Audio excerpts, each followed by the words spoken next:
Madaxweynaha Sri Lanka Gotabaya Rajapaksa ayaa Sabtidii maanta ka cararay gurigiisa rasmiga ah wax yar ka hor inta aysan mudaaharadayaal ka careysan dhibaatada dhaqaale ee aan hore loogu arag dalkaasi ka jirta xoog ku galin qasriga madaxtooyada aysan la wareegin xafiiskiisa u dhow.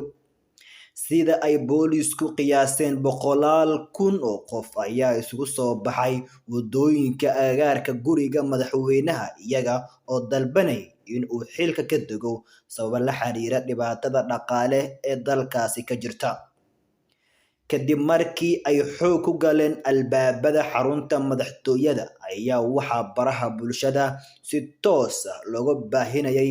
dadweyne dhex mushaaxaya qolalka madaxtooyadu iyadoo qaar ka mid ah mudaaharadayaashu ay isku tuureen barkadda lagu dabaasho ee madaxtooyadu.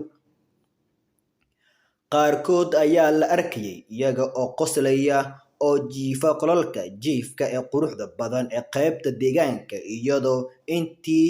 aanan mudaaharadayaashu gudaha u soo galin ay ciidamadu rasaas fureen si ay dib ugu celiyaan isla markaana si nabad ah Rajapaksa looga saaro qasriga. Madaxweynaha si nabad ah ayaa goobta looga saaray ayuu sarkaal sare u sheegay wakaaladda wararka AFP. Weli waa madaxweyne waxaana ilaalinaya unug ka tirsan ciidamada militariga.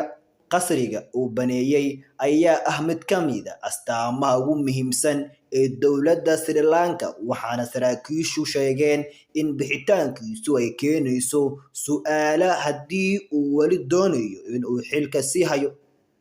Sarkaal kale ayaa u sheegay isla AFP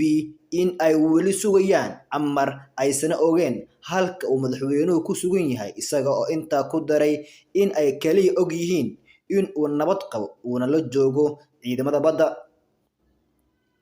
3 qof ayaa la dhigay isbitaal kadib markii la toogtay iyadoo 36 qof oo kale iyana lagu dabiibayo isbitaalka kuwaas oo dhibaato xagga nafsiga ahi ka soo gaartay markii sunta dadka ka ilmeysiisa loo adeegsaday meel aan ka fogeyn guriga madaxweynaha sida ay sheegtay afhayeenka isbitaalka guud ee caasimadda Colombo.